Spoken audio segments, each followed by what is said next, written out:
Hello students, welcome to winning class online classes. आज हम करने वाले पॉलिटिकल साइंस चैप्टर 5। चैप्टर का नाम है डेमोक्रेटिक रिसर्जेंस। ओल्ड सिलेबस के हिसाब से चैप्टर का नाम था क्राइसिस ऑफ डेमोक्रेटिक ऑर्डर, लेकिन इसको चेंज कर दिया गया है। इसके कंटेंट में कुछ ऐड भी किए गए। तो जो न्यू कंटेंट है बेसिकली वो हम यहाँ पे बात करेंगे, जो सीबीएसई ने हमें प्रोवाइड किया है कि जो हमें इस साल नए इसमें ऐड हुए, तो जिसमें हमारे सोशलिस्ट थिंकर उनके बारे में है कि जैसे जयप्रकाश नारायण जी, राम मनोहर लोहिया, दीनदयाल उपाध्याय। और हमारे देश में इंडिपेंडेंस के बाद 3 बार जो डेमोक्रेटिक अपसर्ज हुए उसके बारे में यहाँ पर डिस्कस करेंगे। और ये जो टॉपिक है टोटली नया है, पुराने सिलेबस में बिल्कुल भी नहीं था। तो चलिए हम एक एक करके एक्सप्लेन करते हैं। सबसे पहले हम बात करते हैं जयप्रकाश नारायण जी की। देखो, किसी के बारे में भी अगर पहले आए तो पहले उनको इंट्रोड्यूस जरूर करो, यानी कि उनकी बॉर्न कब हुए थे, कहाँ पर हुए थे, उनकी डेथ कब हुई। स्टार्टिंग की थोड़ी जो 2-4 लाइन होती है वो उनके बारे में जरूरी होती है। उसके बाद उनका जो भी करियर है, जो भी उन्होंने देश के लिए किया, जो भी उनके सेक्रीफाइसेस है, उसके बारे में हम बात करेंगे। तो चलिए सबसे पहले हम जयप्रकाश नारायण जी की बात करते हैं। जयप्रकाश को लोग जेपी या लोक नायक के नाम से भी जानते हैं। लोक मतलब क्या होता है? जनता, और नायक मतलब हीरो। यानी कि उन्हें लोगों का लीडर कहा जाता था, क्योंकि जिंदगी भर वो लोगों के लिए ही जिए, लोगों के लिए संघर्ष करते रहे। अपने लिए उनको कभी कोई लालच नहीं थी, कभी किसी पद का, कभी किसी पोस्ट का। बहुत बार उनको ऑफर किया गया, लेकिन वो सभी चीजों को उन्होंने नकार दिया। उनका सिर्फ एक ही एम था कि जनता की सेवा करना, देश में कैसे शांति लाई जाए, पीस लाया जाए, सभी को, जो भी मतलब गरीब हो अमीर हो, सबको बेसिक नेसेसिटी को कैसे प्रोवाइड किया जाए। और इसी के लिए अपने जीवन भर वो संघर्ष करते रहे। तो इनकी जन्म की बात करें तो ये 11 अक्टूबर 1902 में पैदा हुए थे। और इनकी डेथ जो हुई थी वो 8 अक्टूबर 1979 में, यानी कि इमरजेंसी के बाद हम बात करेंगे कि उनके बाद भी उन्होंने काफी काम किया। उसके बाद 1979 में इनकी डेथ हो गई। ये बिहार में पैदा हुए थे। और स्टार्टिंग से पॉलिटिक्स की बात करें तो ये आज़ादी के टाइम से ही पॉलिटिक्स में काफी एक्टिव हो गए थे। देश में कई बार उन्हें जेल जाना पड़ा था आज़ादी की लड़ाई में। मेन जो 1942 में जब क्विट इंडिया मूवमेंट चला था, भारत छोड़ो आंदोलन, उसमें ये काफी एक नेशनल हीरो के रूप में उभर कर आए थे। वहां पे उनका कंट्रीब्यूशन बहुत ज्यादा था। ये कांग्रेस पार्टी में ही थे, लेकिन कांग्रेस पार्टी के अंदर ही, पता हो आपको कि कांग्रेस पार्टी के अंदर ही एक कांग्रेस सोशलिस्ट पार्टी से लेफ्ट विंग कहा जाता है, जो सोशलिज्म पे ट्रस्ट करते थे, वो सारे नेता इसके अंदर आते थे। तो वो भी उसी में थे। उस टाइम पे ये कांग्रेस सोशलिस्ट पार्टी के जनरल सेक्रेटरी बने। और उन्होंने देश के लिए बहुत काम किया। जब इंडिपेंडेंट आज़ाद हुआ तो आपको पता है कांग्रेस सोशलिस्ट पार्टी खत्म हो गई। और उसके बाद इन्होंने 1952 में जो थे प्रजा सोशल पार्टी से जुड़े। हालांकि जब आज़ादी हुआ देश में, पहले इलेक्शन हुए 1952 में, उसके बाद नेहरू जी ने इन्हें कैबिनेट में शामिल करने के लिए इनवाइट भी किया था। लेकिन आपको पता है, मैंने बताया कि इनको किसी भी तरह का पोस्ट पोजीशन से कोई लालच नहीं था। उन्होंने कैबिनेट ज्वाइन करने से मना कर दिया। और 1955 के बाद धीरे धीरे पॉलिटिक्स से हटकर इस सोशल वर्कर की तरफ आगे बढ़ गए। यानी कि उस टाइम देश में जो भी समस्या थी, जैसे कश्मीर में कैसे शांति बहाली किया जाए, जो नागा रिबल थे उनसे कैसे निगोशिएट किया जाए, चंबल घाटी में जो डकैतों की समस्या थी उनको सॉल्व करने में, भूदान मूवमेंट था। तो ऐसे मतलब सोशल वर्कर के रूप में काम करने लगे, और बिल्कुल शांतिपूर्ण तरीके से। ये बेसिकली वायलेंस में बिलीव नहीं करते थे, क्योंकि गांधी जी से काफी इंस्पायर्ड थे, गांधी जी को फॉलो करते थे, और यही रीजन था। लेकिन इसका मतलब ये नहीं है कि पॉलिटिक्स छोड़ दिया तो देश में अगर पॉलिटिकली कोई समस्या आ रही है तो उसके रिगार्डिंग वो बात नहीं करेंगे। आपको पता होगा कि 1971 में इलेक्शन हुआ, इंदिरा गांधी को बहुत ज्यादा बहुमत मिली। उन्होंने बहुत ही पॉजिटिव स्लोगन दिया, गरीबी हटाओ। लेकिन वो मात्र स्लोगन बनकर ही रह गया, लेकिन देश में गरीबी हटी नहीं, बल्कि गरीबी और बढ़ गई। इकोनॉमिक की कंडीशन गरीब देश की और ज्यादा बुरी हो गई। इन्फ्लेशन, करप्शन, अनएम्प्लॉयमेंट, पॉवर्टी, ये सारी चीजें चरम सीमा पे पहुंच गई थी। ऐसे में जयप्रकाश नारायण जी को लगा कि देश में जो डेमोक्रेटिक गवर्नमेंट कही जा रही है, किसी भी तरह से डेमोक्रेसी को नहीं फॉलो कर रही है, जनता के लिए काम नहीं कर रही है, देश की समस्या बहुत बुरी हो गई है। आजादी के इतने कम टाइम के बाद भी उन्होंने देखा करप्शन इतनी चरम सीमा पे पहुंच गई है। तो करप्शन कौन कर रहा है? पॉलिटिक्स में, हर सोसाइटी के हर लाइफ में जो करप्शन है, उनको उन्होंने बहुत एक मुद्दा बनाया। और पहले उन्होंने जितने भी नेता थे, लीडर थे, पॉलिटिकल पार्टी थे, उनको इकट्ठा करने की सोची। लेकिन जब देखा कि यहाँ पे पॉलिटिक्स में क्या अपॉर्चुनिटीज्म है, यानी कि जिसको जहाँ पे अपॉर्चुनिटी मिलती है, जहाँ पे जिसको बेनिफिट मिलता है, वो उसके साथ हो जाता है। देश का, समाज का किसी को कोई मतलब नहीं है। ऐसे में जयप्रकाश नारायण जी को लगा कि अगर स्टूडेंट्स को, यूथ को अपने साथ जोड़ूंगा तो ही देश की समस्याओं को मैं सॉल्व कर पाऊंगा। और इसीलिए आपने देखा था, मैंने आपको लास्ट वीडियो में बताया था कि पहला जो मूवमेंट गुजरात में स्टार्ट हुआ था 1974 में, और रीज़न वही था इन्फ्लेशन, पॉवर्टी, करप्शन, अनएम्प्लॉयमेंट। अब बिहार, उसके बाद ये गुजरात से मूवमेंट धीरे धीरे बिहार में पहुंच गया, वहाँ पे भी स्टूडेंट्स थे, फोर फ्रंट पे थे। और जब मूवमेंट बिहार में पहुंचा तो स्टूडेंट्स ने जयप्रकाश नारायण जी को रिक्वेस्ट किया कि इस मूवमेंट से आप डायरेक्ट जुड़िए, और उन्होंने इसी शर्त पे जुड़े थे कि ये जो मूवमेंट होगा वो पूरी तरह से नॉन वायलेंस होना चाहिए, क्योंकि वायलेंस में वो ट्रस्ट नहीं करते थे। वो कहते थे अपनी बात आपको कहनी है लेकिन शांति से कहनी है, क्योंकि वायलेंस करोगे तो अपना ही नुकसान है, देश का ही नुकसान है। और दूसरा, ये जो मूवमेंट है ये जो केवल बिहार तक ही सीमित नहीं रहनी चाहिए, क्योंकि उनका मानना था ये जो करप्शन है, ये जो इन्फ्लेशन है, केवल बिहार और गुजरात की समस्या नहीं, ये वास्तव में देश की समस्या है। तो इस मूवमेंट को पूरे देश में लेके जाना है, हमें बहुत इसमें स्ट्रगल करना पड़ेगा, काफ़ी सैक्रिफाइसेस करने पड़ेंगे। लंबा चलने वाला मूवमेंट है, इसीलिए हमको हिम्मत नहीं हारनी है। और साथ ही उन्होंने एक चीज़ दी थी, टोटल रेवोल्यूशन, यानी कि संपूर्ण क्रांति। जो एग्जिस्टिंग सोसाइटी है जिसमें इतने सारी प्रॉब्लम है, उसको पूरा ही ट्रांसफॉर्म करना पड़ेगा, उसको पूरा ही चेंज करना पड़ेगा। ऐसे नहीं कि एक समस्या को हमने सॉल्व कर लिया फिर दूसरे के लिए हम 10 साल बाद फिर स्ट्रगल करेंगे, नहीं। आपको आज ही सारी समस्याओं को समझना पड़ेगा, सारी समस्याओं को आपको सॉल्व करना पड़ेगा। तो टोटल रेवोल्यूशन के क्या मतलब है? टोटल रेवोल्यूशन का मतलब है 7 चीज़ों, उन्होंने कहा था कि 7 चीज़ों को यहाँ पे हमें क्या करना पड़ेगा, ट्रांसफॉर्म करना पड़ेगा, चेंज करना पड़ेगा, चाहे वो पॉलिटिकल हो, इकोनॉमिकल हो, सोशल हो, आइडियोलॉजिकल हो, इंटेलेक्चुअल हो, चाहे वो स्पिरिचुअल हो, इन सभी चीज़ों को, कल्चरल हो, इन सभी 7 चीज़ों को हमें क्या करना पड़ेगा, ट्रांसफॉर्म करना पड़ेगा। जो एग्जिस्टिंग सोसाइटी है, जो उनकी प्रॉब्लम है, उनको ट्रांसफॉर्म करना पड़ेगा, उसको बदलना पड़ेगा। और इसीलिए आपको पता होगा 1975 में जब इंदिरा गांधी ने इमरजेंसी लगाई तो इमरजेंसी का उन्होंने खुलकर विरोध किया।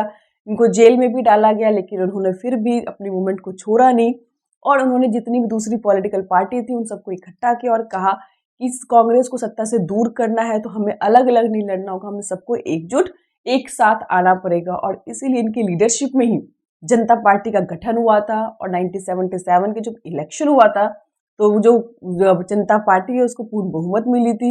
हालांकि तभी भी उन्होंने किसी तरह कोई पोस्ट नहीं लिया था, कोई मंत्री नहीं बने थे, किसी तरह का उनको कोई पावर नहीं चाहिए था, लेकिन जो एक्सपेक्टेशन थी उन्हें जनता पार्टी से उतनी ज़्यादा कर नहीं पाए। और इनका मानना था कि डेमोक्रेसी तभी जिंदा रह सकती है जब देश में सही मायने में स्ट्रांग ऑपोजिशन हो, साथ ही साथ जो फियर, मतलब कि जो लोग हैं उनका स्ट्रांग ओपिनियन होना चाहिए, मीडिया शुड बी फ्री और फियरलेस होना चाहिए। और वो चाहते थे कि देश में चाहे गरीब से गरीब व्यक्ति भी क्यों ना, उसको बेसिक नेसेसिटी की चीज़ें मिलना बहुत ज़रूरी है। और इसीलिए उन्होंने ये सारे मूवमेंट चलाए थे देश के विकास के लिए, और वही अपनी पूरी ज़िंदगी उन्होंने देश में ही लगाई, देश की सेवा में लगाए। और 8 अक्टूबर 1979 में हम सबके बीच से वो चले गए, लेकिन उनका कंट्रीब्यूशन, उनका देश के लिए जो सेक्रीफाइसेस थे, उन्होंने इतना संघर्ष किया। 1975 इमरजेंसी के टाइम में उनकी काफ़ी एज भी हो गई थी, लेकिन उन्होंने फिर भी मतलब एक यूथ की तरह उन्होंने देश के संघर्ष में साथ रहे। तो इनका जो कंट्रीब्यूशन है, ये जो स्ट्रगल है, करप्शन का मुद्दा भी अगर हम कहें कि आज़ादी के बाद पहली बार किसी नेता ने उठाया तो वो भी जयप्रकाश नारायण जी को ही जाता है, क्योंकि उनका मानना था करप्शन बहुत चरम सीमा पे पहुंच गई है। और उन्होंने पहली बार ही लोकपाल की डिमांड रखी थी, यानी कि ऐसा लोकायुक्त होना चाहिए जो करप्शन के अगेंस्ट हो, एंटी करप्शन बॉडी बननी चाहिए, ताकि करप्शन जैसी कोई भी समस्या उसको डील कर सके, उनको पनिश किया जा सके। बाद में आपको पता होगा कि काफ़ी टाइम तक मतलब जो ये लोकपाल बिल है काफ़ी बार मतलब पार्लियामेंट में पास किए, कभी ये लोकसभा में पास हो जाता तो राज्यसभा में नहीं होता, कभी राज्यसभा में पास हो जाता तो लोकसभा में नहीं होता, क्योंकि आपको पता है पॉलिटिशियन जो है वो कितने करप्टेड खुद ही है, तो रीज़न आपको पता ही है।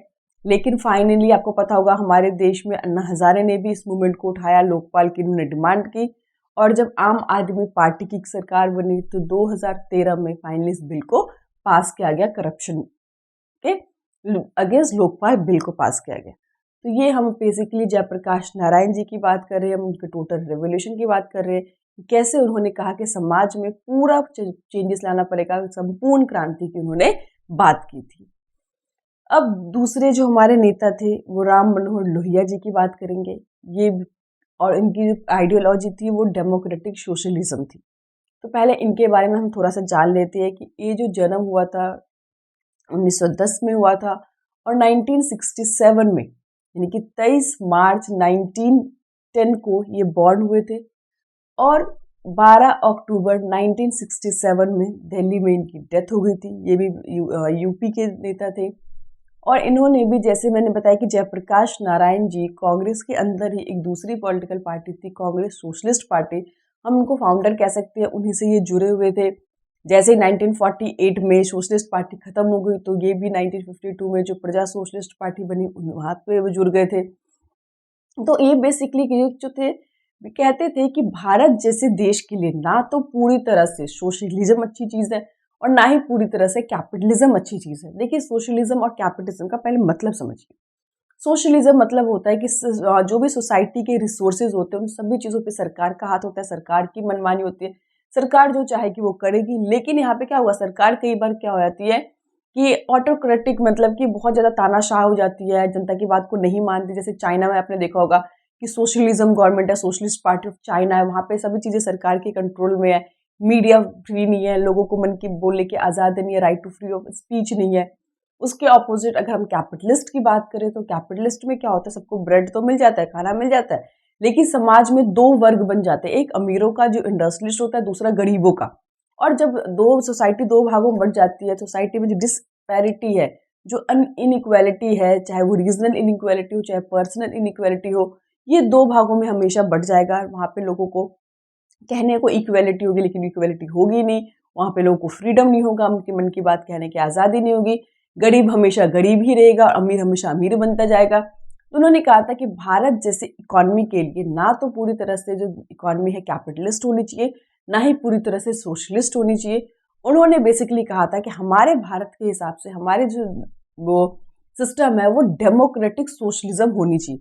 डेमोक्रेटिक जहाँ पे जनता को भी अधिकार मिलेंगे, लोगों को फ्रीडम ऑफ स्पीच भी होगा, इलेक्ट गवर्नमेंट करने का अधिकार भी होगा, और साथ ही साथ सोशलिज्म यानी सरकार के हाथों में भी कुछ चीज़ें होनी चाहिए ताकि सरकार भी जो भी हमारी सोसाइटी में जो बैकवर्ड है, माइनॉरिटीज़ है, जो पिछड़े हुए, उनकी डेवलपमेंट सरकार कर सके। तो दोनों का कॉम्बिनेशन यानी कि डेमोक्रेटिक सोशलिज्म वो भारत जैसे देश के लिए चाहते थे।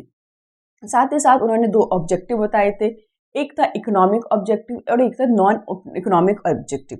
इनका मानना था कि समाज में दोनों ही ऑब्जेक्टिव पूरी होनी चाहिए। इकोनॉमिक की हर व्यक्ति को, चाहे वो कितना ही गरीब से गरीब क्यों ना हो, उसे फूड और हाउसिंग, घर और खाना तो उसको मिलना ही चाहिए और ये सरकार की जिम्मेवारी है कि उसको प्रोवाइड किया जाए। दूसरा नॉन इकोनॉमिक ऑब्जेक्टिव में उन्होंने कहा था कि लोगों को फ्रीडम होनी चाहिए, आज़ादी होनी चाहिए, इक्वालिटी होनी चाहिए, डेमोक्रेसी होनी चाहिए ताकि लोग एक अच्छी जिंदगी जी सके। इसके अलावा वो दूसरा जो मेन फोकस करते थे, डिसेंट्रलाइजेशन को बहुत ज़्यादा वो इंस्पायर्ड थे। वो कहते थे कि if whole of the power is concentrated in a single hand, कि एक ही व्यक्ति को सारी पावर दे दोगे तो देश में सभी समस्याओं का सॉल्यूशन नहीं हो सकता है। Power should be divided, federalism form of government. वैसे तो हमारे इंडिया में अभी फेडरलिज्म फॉर्म ऑफ गवर्नमेंट है कहने को, लेकिन सच में होनी चाहिए, यानी कि पावर छोटे लेवल से होनी चाहिए, डेमोक्रेसी छोटे लेवल से स्टार्ट होनी चाहिए, फिर वो बड़े लेवल पे जानी चाहिए। जैसे कि सबसे पहले ये जो उन्होंने कहा था ना, चार भुजी राजनीति। चार भुजी राजनीति क्या था कि चार लेवल पे होनी चाहिए। जैसे पहले पावर विलेज में होनी चाहिए, फिर विलेज से बड़ा डिस्ट्रिक्ट, डिस्ट्रिक्ट से बड़ा स्टेट और स्टेट से बड़ा सेंटर। क्योंकि मान लो कि देश में जो लोकल गवर्नमेंट की प्रॉब्लम है, आपके एरिया की जो प्रॉब्लम है, वो प्राइम मिनिस्टर नहीं जान सकते और ना उनके लिए इतना ज़्यादा इंपॉर्टेंस है, लेकिन आपके लिए वो चीज़ें बहुत इंपॉर्टेंट है, तो उसको कौन सॉल्व करेगा? आपके जो भी लोकल गवर्नमेंट होंगे।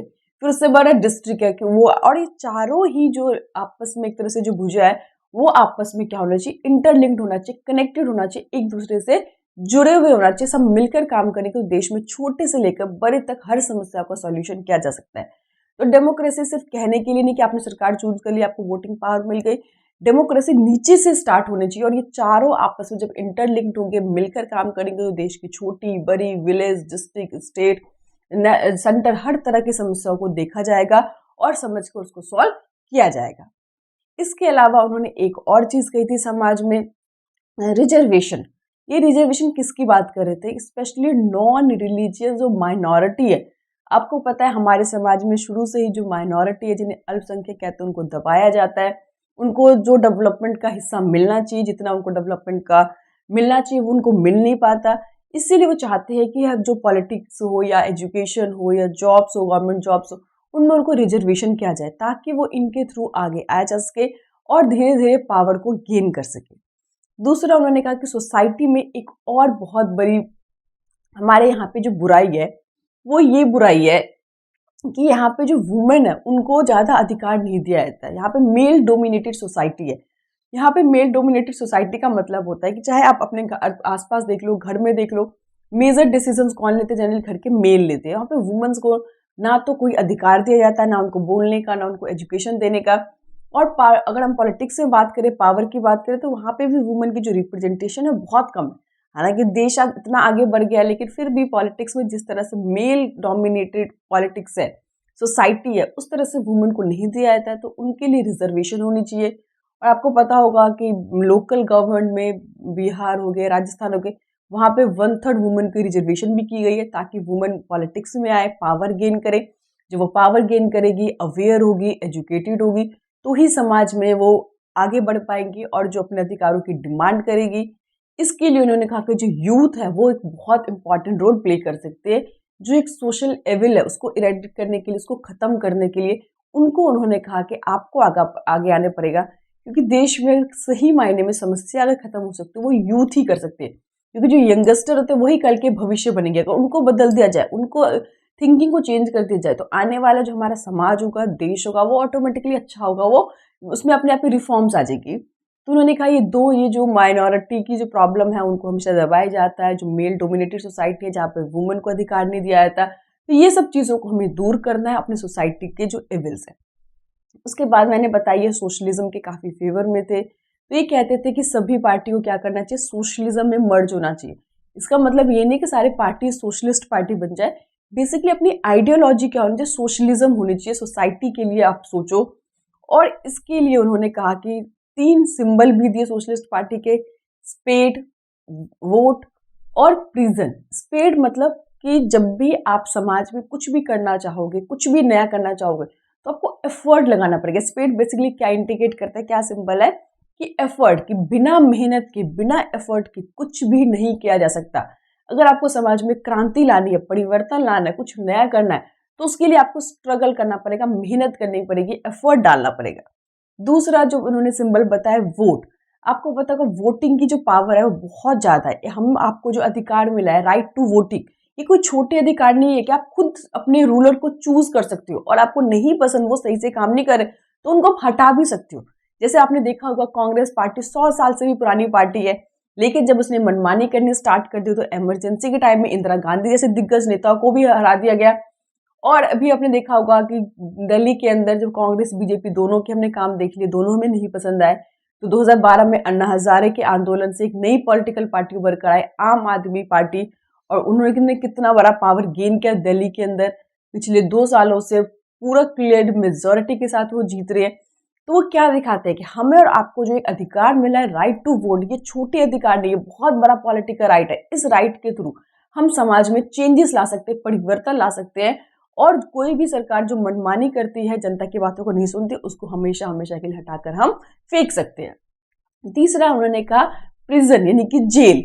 कि आपको पता होगा कि जिन जिन लोगों ने आज़ादी लड़ी, क्रांति लेकर आए, उनको सेक्रीफाइसेस करने पड़े। लाइफ में आपको कुछ करना है तो आप लग्जरी कंफर्ट जिंदगी जीकर एसी में बैठ के कुछ भी नहीं कर सकते। उसके लिए आपको रोड पे आना पड़ेगा, आपको स्ट्रगल करना पड़ेगा, आपको सेक्रीफाइसेस करने पड़ेंगे, बहुत सारी चीज़ों को छोड़ना पड़ेगा, कंफर्ट लग्जरीज को सेक्रीफाइस करना पड़ेगा, तो ही समाज में परिवर्तन लाया जा सकता है।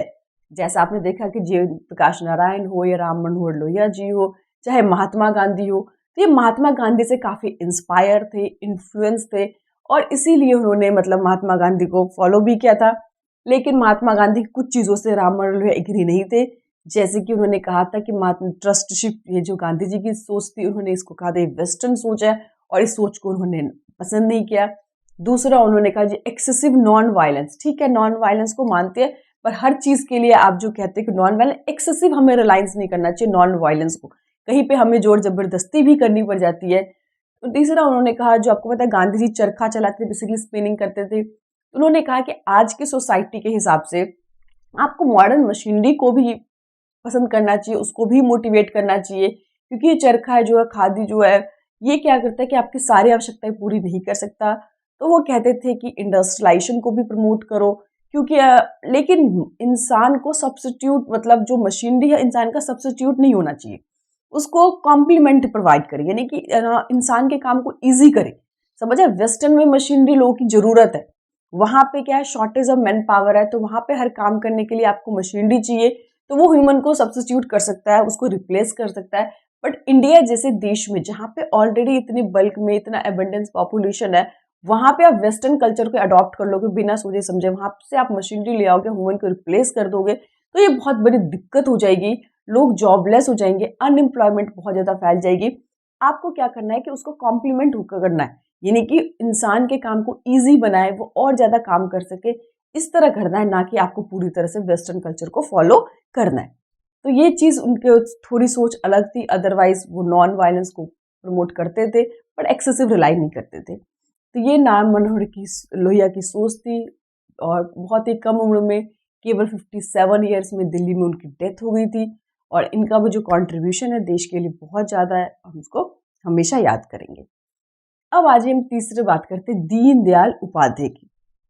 जब दीनदयाल उपाध्याय की बात करेंगे तो इनके भी हम डेथ और बॉर्न की जरूर बात करेंगे। तो ये जो बॉर्न हुए थे बेसिकली 25 सितंबर 1916 में, यानी कि जयप्रकाश नारायण जी और जो भी हमारे दीन थे राम मनोहर लोहिया, उन दोनों से ही एज में ये छोटे थे, और इनकी डेथ 1968 में हो गई, ये भी कम ही टाइम के लिए जिए थे। और आपको पता होगा कि ये बेसिकली जो थे बहुत ही ज़्यादा इंटेलिजेंट थे, फिलोसफर थे, इकोनॉमिस्ट थे, पॉलिटिशियन थे, थिंकर थे, बहुत मतलब इंटेलिजेंट, हाईली इंटेलेक्चुअल उनको कह सकती है दीनदयाल उपाध्याय जी।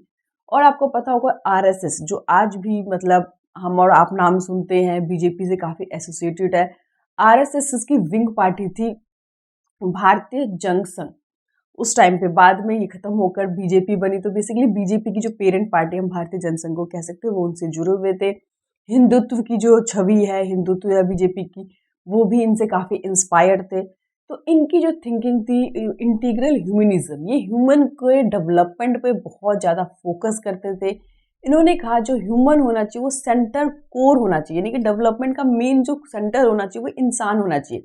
जब तक इंसान की डेवलपमेंट नहीं होगी, इंसान की ब्रेन की, बॉडी की, स्पिरिचुअली जब तक इंसान डेवलप नहीं होगा तब तक सोसाइटी डेवलप नहीं हो सकता, क्योंकि हम सब किससे बने, सोसाइटी से बने हैं, और हर एक इंसान को मल्टीपल रोल प्ले करने पड़ते हैं। तो जब हर एक इंसान अपनी जो भी रोल मिला है, जो भी उसको रिस्पॉन्सिबिलिटी है, उसको जब वो पूरी करेगा, ठीक से करेगा, तो ही देश में, समाज में परिवर्तन हो सकता है। और दूसरा इनका मानना था, ये नेहरू जी की पॉलिसी से बहुत ज़्यादा अगेंस्ट थे, क्योंकि उनका मानना था कि जो नेहरू जी की सारी पॉलिसी है वो वेस्टर्न से इंस्पायर है, और वेस्टर्न जो वहाँ के रिसोर्सेज अलग है, वहाँ पे लोगों का स्टाइल अलग है, वहाँ पे ज़रूरतें अलग है। तो ऐसे में नेहरू जी मतलब डेमोक्रेसी को मानते थे, वहाँ पे कैपिटलिज्म के भी सपोर्टर थे। तो इन्होंने कहा कि बिना सोचे समझे वेस्टर्न कल्चर को नहीं मानना चाहिए, वो इंडिजीनियस सोशल कल्चर को मानते थे। उनका मानना था कि हमारा खुद का अपना एक पॉलिसी होना चाहिए, अपना इंडिजीनियस मतलब खुद का, कि हम अपने हिसाब से देखें कि हमें क्या करना है, हमारे पास क्या रिसोर्सेज, हमारी क्या प्रॉब्लम, हमारी क्या ज़रूरतें हैं, हम उसके हिसाब से पॉलिसीज़ बनाएं, अपने हिसाब से मॉडल तैयार करें, ना कि हम दूसरे कंट्री ईस्ट या वेस्ट को फॉलो करते जाए। क्योंकि हर देश की सिचुएशन अलग होती है, उनकी रिसोर्सेज अलग होती है, उनकी रिक्वायरमेंट्स अलग होती है, वहाँ पे जो भी एक्सप्रेशन होती है जनता की वो अलग होती है। जब हमारी डिमांड उनसे मैच नहीं करता, हमारे रिसोर्सेज उनसे मैच नहीं करते, हमारे पॉलिसी जो है वो कैसे मैच करेगी। और इन चीज़ का उन्होंने बहुत ज़्यादा अपोज किया नेहरू जी के। आपको पता कई बार उन्होंने नेहरू जी को चैलेंज भी किया था, कांग्रेस के काफ़ी अगेंस्ट भी थे ये कई बातों पे। तो इनका जो ऑब्जेक्टिव था बेसिकली कि वो चाहते थे कि ऐसी सोसाइटी बने, एम कि हर कोई डिग्निफाइड लाइफ जी सके, यानी कि हर इंसान को रिस्पेक्टफुल जिंदगी जीने का अधिकार है। ऐसा नहीं कि सम्मानपूर्वक जिंदगी जीने का अधिकार केवल अमीरों को है, गरीबों को भी एक डिग्निफाइड लाइफ मिलनी चाहिए। दूसरा, वो सस्टेनेबल कंजम्पशन पे बिलीव करते थे। सस्टेनेबल कंजम्पशन का मतलब है कि किसी भी इंसान को सोसाइटी में ऐसा नहीं है कि आप एक्सेसिव यूज कर दो किसी भी रिसोर्सेज को या उसको स्टोर करते जाओ, क्योंकि एक इंसान जरूरत से ज्यादा चीजों को यूज करेगा, स्टोर करेगा, तो जो दूसरे लोग हैं उसको चीजें नहीं मिल पाएगी। तो सस्टेनेबल कंजम्पशन जो नेचुरल रिसोर्सेज है उनके फेवर में थे। ये एनहेंस करना चाहते थे, जो पॉलिटिकल हो, डेमोक्रेसी, उसको आपको आगे लेके आना पड़ेगा, उसको एनहेंस करना पड़ेगा अपने हिसाब से, अपने देश की जरूरतें के हिसाब से बात करनी पड़ेगी। और ये डाइवर्सिटी में बहुत बिलीव करते थे, क्योंकि हमारी जो सोसाइटी आपको पता है डाइवर्स है, इसके अंदर चाहे लैंग्वेज है, कल्चर है, रिलीजियस है, बहुत अलग अलग लोगों की थिंकिंग है। तो ऐसे में डाइवर्सिफाइड हमें लेना चाहिए और साथ ही साथ हमें अपने मॉडल को अपने हिसाब से चीज़ों को देखना चाहिए। जब तक आप अपने हिसाब से चीज़ों को नहीं बनाओगे, आप ब्लाइंडली किसी को फॉलो कर दोगे, तो वो मॉडल कभी भी हमारे जैसे देश में सक्सेस नहीं हो सकती। तो 3 इनके बेसिकली प्रिंसिपल थे। पहला, प्राइमेसी ऑफ होल, यानी कि सोसाइटी में जब आप रहते हो तो आपको पूरी सोसाइटी के बारे में सोचना पड़ेगा। आप सिर्फ इंडिविजुअल अपने बारे में नहीं सोच सकते। यानी कि अगर हर कोई अपना अपना सोचने लगेगा तो देश में जो गरीब है, जो माइनॉरिटी है, जो बैकवर्ड है, उनके बारे में कौन सोचेगा। तो डेवलपमेंट का मॉडल एक ऐसा होना चाहिए जिसमें सभी का डेवलपमेंट हो, सभी का विकास हो। आपको पता होगा ना कि हमेशा से नरेंद्र मोदी क्या कहे, सबका साथ सबका विकास। तो ये दीनदयाल उपाध्याय नहीं से ही इंस्पायर्ड है। आपको पता होगा बीजेपी के जो लोग हैं, दीनदयाल हमेशा कहते हैं हम दीनदयाल जो पॉलिसी है, जो हम उनकी आइडियोलॉजी उनको फॉलो करती है। तो वो दीनदयाल उपाध्याय जी का ही कहना था कि सुप्रीमेसी, सबकी सुप्रीमेसी की बात करो। ऐसा नहीं है कि केवल एक सोसाइटी या एक सेक्शन के लोगों की बात करो। दूसरा, उन्होंने जो प्रायोरिटी दी वो धर्म को बहुत ज्यादा, सुप्रीमेसी ऑफ धर्म। अब यहाँ पे आपको जानना जरूरी है कि बेसिकली हम और आप या दूसरे लोग धर्म का मतलब समझते हैं हिंदू मुस्लिम। यहाँ पे हिंदू मुस्लिम जैसी चीजें नहीं है। धर्म का मतलब क्या है? हार्मनी, पीसफुल, इंटीग्रेशन, तो इंटीग्रेट करना। जब हम रिलीजियस होते हैं या हम जब धर्म की बात करते हैं, हर इंसान ईमानदारी से अपने अपने काम को करे, सोसाइटी में भले का काम करे, पीसफुल रहे, आपको सभी के साथ हार्मनी के साथ रहे, भाईचारे की भावना हो, तो ऑटोमेटिकली क्या होगा, सोसाइटी में एक रिफॉर्म आएगा, चेंजेस आएंगे। तो उन्होंने सुप्रीमेसी ऑफ धर्म का मतलब है कि सोल को प्योर बनाओ। समझ आए कि सिर्फ आप हमेशा मेटेरियलिस्टिक चीजों के पीछे नहीं भागो। वेस्टर्न कल्चर क्या है? मेटेरियलिस्टिक आपको बनाता है। जरूर जो भी चीजें हैं, आपको पता है हर कोई मशीनरी पे डिपेंडेंट है। ऐसे में आपकी जरूरतें तो पूरी हो जाएगी, जो फिजिकल जरूरतें होगी, लेकिन जो पीस है, जो सोल है, उसको शांति नहीं मिलेगी। और इतना कंपटीशन के बीच में आप लोगों के बारे में नहीं सोच पाओगे। तो कंपटीशन को साइड करो और भाईचारे की भावना लाओ। अगर किसी के पास ज्यादा रिसोर्सेज है, ज्यादा पावर है, तो वो गरीबों के बारे में भी सोचे। ये बहुत जरूरी है, स्पेशली भारत जैसे देश में जहाँ पे बहुत समस्या है, बहुत गरीबी है, पॉवर्टी है। तो ऐसे में अगर हर कोई व्यक्ति सिर्फ अपना अपना सोचने लग जाए, कंपटीशन के पीछे बिना सोच समझे भागने लग जाए, तो ये धर्म नहीं है। तो बेसिकली उन्होंने रिलीजियस जो है इस चीज को कहा, धर्म उन्होंने इस चीज को कहा, हिंदू मुस्लिम धर्म को नहीं कहा। ऑटोनॉमी ऑफ सोसाइटी, ये 3 उनके प्रिंसिपल थे। मैंने बताया वेस्टर्न कल्चर के वो काफी अगेंस्ट थे, कैपिटलिज्म के अगेंस्ट थे। वहां पे आपकी जो केवल मटेरियलिस्टिक चीजें पूरी होती है, आपका जो सोल है, आपका जो माइंड है, उन चीजों की जरूरत होती है, वो पूरी नहीं होती। आप कंपटीशन में लोगों के बारे में भूल जाते हो, लोगों को आप साइड लाइन कर देते हो, केवल अपना और अपना देखते हो। तो इसीलिए वो इस चीज को वेस्टर्न से बिल्कुल ही इंस्पायर्ड नहीं थे। और कई बार उन्होंने नेहरू जी को जो क्रिटिसिज्म किया, नेहरू जी के मॉडल को उन्होंने नकारा, पसंद नहीं किया। उसका रीजन भी यही था कि नेहरू जी, उनका मानना था कि नेहरू जी बिना सोच समझे वेस्टर्न कल्चर को, वेस्टर्न पॉलिसी को यहाँ पर बुलाना चाहते हैं। उसके बाद उन्होंने, मैंने बताया कि वो सोशलिज्म के फेवर में थे वो। उसके बाद उन्होंने उनकी फिलॉसफी के हिसाब से जो प्योर ह्यूमन सोल है उसको उन्होंने चिट्टी का नाम दिया। और उन्होंने साथ ही साथ यही कहा कि उनका एक ऐसा सपना है, देश ऐसा बने जहाँ पे क्लास लेस हो, कोई क्लास ना हो, अमीरी गरीबी जैसी कोई चीज ना हो, कास्ट लेस हो, यानी कि upper caste, lower caste, middle caste, ऐसी कास्ट ना हो, और सोसाइटी कन्फ्लिक्ट फ्री हो, कोई विवाद ना हो। यानी कि जब आपका सोल प्योर हो जाएगा, जब आप मतलब हर कोई व्यक्ति अपनी अपनी रिस्पॉन्सिबिलिटी को मानने लग जाएगा, डिसऑनेस्टी खत्म हो जाएगी, ऑनेस्ट हो जाएगा, और सबका काम बहुत इजी होगा, सबके लिए जिंदगी आसान हो जाएगी। हर वो जो उसके पास थोड़ी पावर ज्यादा है वो दूसरों के साथ पावर शेयर करेगा, उनकी हेल्प करेगा। और सोचो अगर ऐसा समाज सच में बन जाएगा, कन्फ्लिक्ट समाज बन जाएगा, हर किसी को साथ लेके चलने लग जाएंगे, तो सोसाइटी में ऑटोमेटिकली ही प्रॉब्लम खत्म हो जाएगी। प्रॉब्लम रिसोर्सेज की नहीं है। हमारे यहाँ पे ऐसा नहीं कि पैसा नहीं है, रिसोर्स नहीं है। प्रॉब्लम यह है कि जरूरत से ज्यादा लोगों ने अपने पास समझे करके रखा है, रिजर्व करके रखा है, और इसीलिए सोसाइटी के दूसरे लोगों को मिल नहीं पाता है। अगर सच में अगर वो मतलब एक अच्छी लाइफ जीने लग जाए, ईमानदारी की जिंदगी जीने लग जाए, तो हमारे पास इतने रिसोर्सेज हैं कि कोई भी व्यक्ति भूखा नहीं सोएगा, हर व्यक्ति के सर पे छत होगा।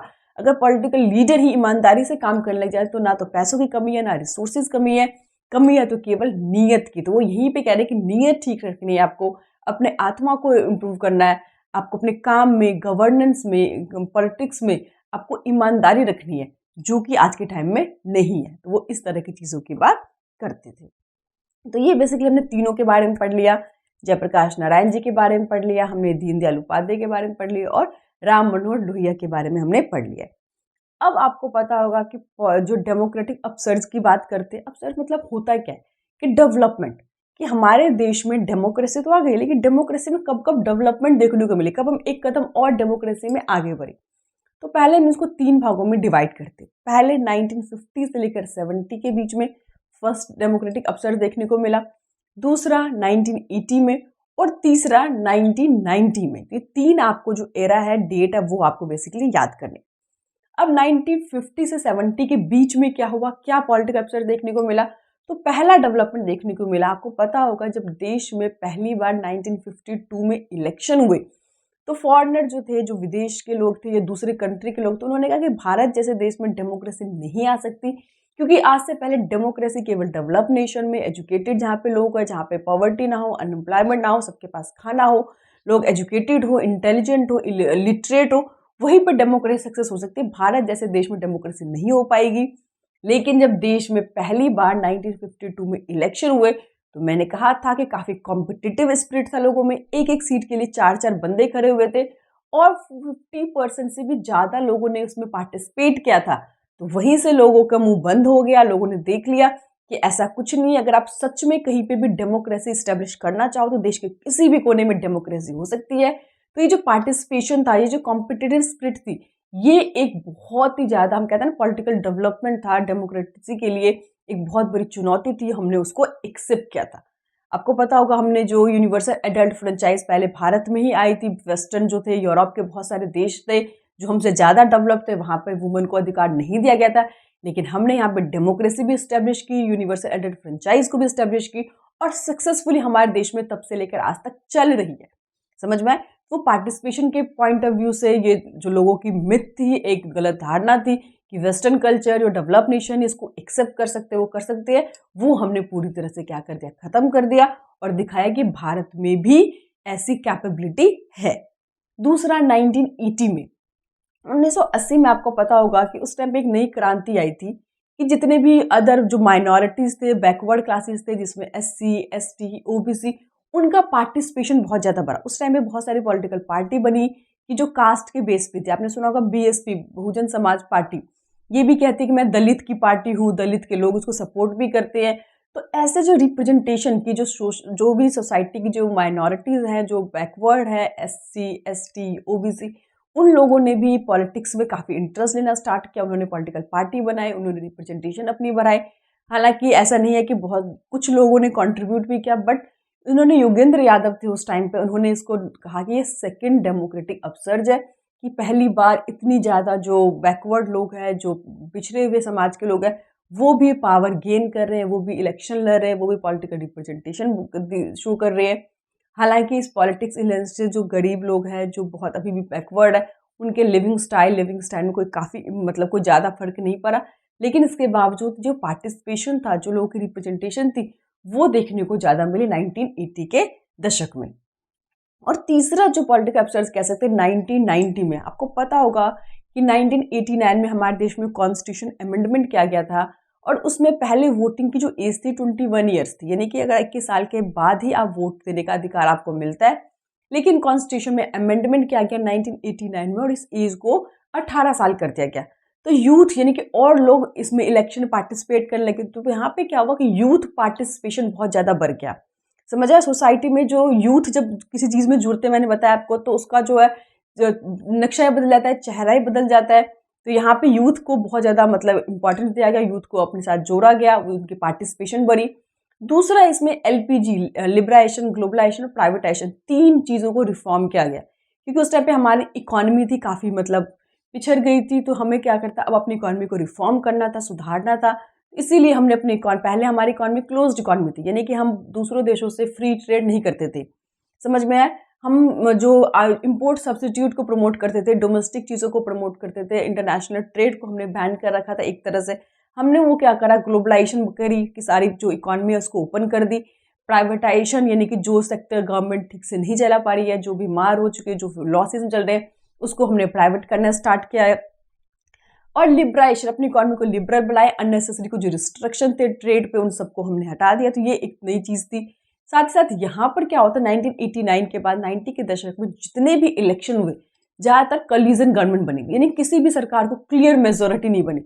इससे पहले आपको पता है एक पार्टी बहुमत लेके जा रही है, लेकिन अब क्या था कि आपको अच्छा काम करना पड़ेगा। बहुत सारी पॉलिटिकल पार्टी आ गई थी, जो बेस्ट होगा उसी को जनता चुनेगी, उसी को वोट करेगी। तो कोलिशन गवर्नमेंट की एक तरह से बहुत सारे जो पार्टिसिपेशन थे इलेक्शन में वो देखने को मिले। बहुत सारे पॉलिटिकल पार्टी बने, यूथ पार्टिसिपेशन हुआ, इकोनॉमिक रिफॉर्म हुए। तो ये सारे जो 90 के दशक में जो चेंजेस थे, रिफॉर्म थे, इसी को थर्ड डेमोक्रेटिक अपसर्ज कहा गया। तो यहाँ पे हमारा चैप्टर और टॉपिक दोनों ही खत्म होता है। बाकी चैप्टर के लिए आप मेरी दूसरे को वीडियो देख सकते हैं। बाकी आपको कोई भी डाउट हो, कुछ भी हो, प्लीज़ आप मुझे कमेंट कीजिए। मैं आपको लाइव, आपको पता होगा संडे को मैं लाइव क्लासेस लेती हूँ, उससे जुड़िए। हर एक बच्चा अपनी जो भी पर्सनल प्रॉब्लम है, डिस्कस है, जो भी डाउट है, वहाँ पे वो डिस्कस कर सकते हैं, वहाँ पे पूछ सकता है, और सभी बच्चों की प्रॉब्लम को मैं सॉल्व करूँगी। Thank you.